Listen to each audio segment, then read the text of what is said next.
Janata Dal United के राष्ट्रीय अध्यक्ष ललन सिंह भी इन दिनों भारतीय जनता पार्टी के खिलाफ एक कड़े रुख अख्तियार किए हुए हैं। भाजपा के खिलाफ ऐसे रुख और कहीं ना कहीं इस तरह से कड़ा बयान ललन सिंह का देना गठबंधन पर काफ़ी असर डाल सकता है।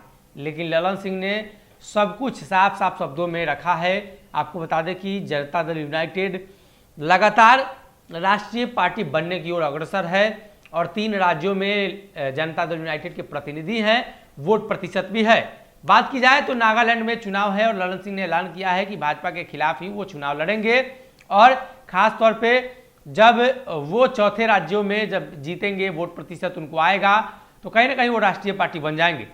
ललन सिंह ने कहीं ना कहीं साफ किया है कि अरुणाचल प्रदेश में भाजपा को हराकर ही उनके प्रत्याशी जीते थे। मणिपुर में उनके जो प्रत्याशी जीते थे वो प्रत्याशी भाजपा को ही हराए थे।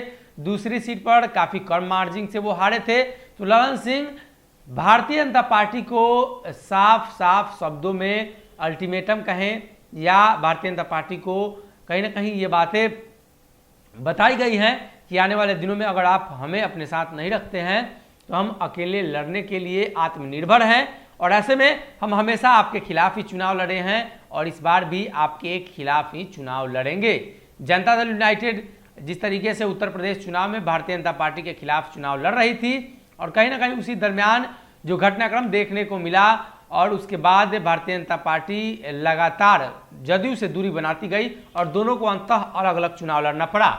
ऐसे में ललन सिंह इस बार पहले से ही फुल एंड फाइनल की तैयारी में है और उपेंद्र कुशवाहा भी लगातार भारतीय जनता पार्टी के खिलाफ बयान दे ही रहे हैं। ऐसे में बिहार में गठबंधन पर क्या असर पड़ेगा ये तो देखने वाली बात होगी और आने वाले दिनों में पता चल पाएगा। लेकिन ललन सिंह इस बात को लेकर आश्वस्त हैं कि भाजपा को वो हराकर आगे बढ़े हैं तो इस बार भी भारतीय जनता पार्टी के खिलाफ ही वो चुनाव लड़ेंगे और भाजपा को ही हराकर इस बार फिर से आने वाले दिनों में चुनावी समीकरण में वो फिट बैठेंगे। ऐसे में केंद्र की राजनीति हो, बिहार की राजनीति हो, नीतीश कुमार का प्रभाव तो रहता ही है और अब नागालैंड में चुनाव को लेकर जदयू पूरी तैयारी में है और कमर कस चुकी है।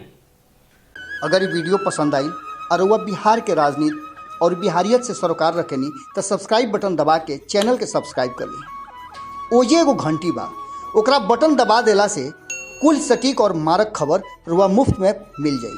अगर रुआ पत्रकारिता के हमनी के नया प्रयोग में सहयोग कर चाहतानी तो ज्वाइन बटन दबा दी। पेटीएम नंबर नोट कर ली 9386816700। धन्यवाद।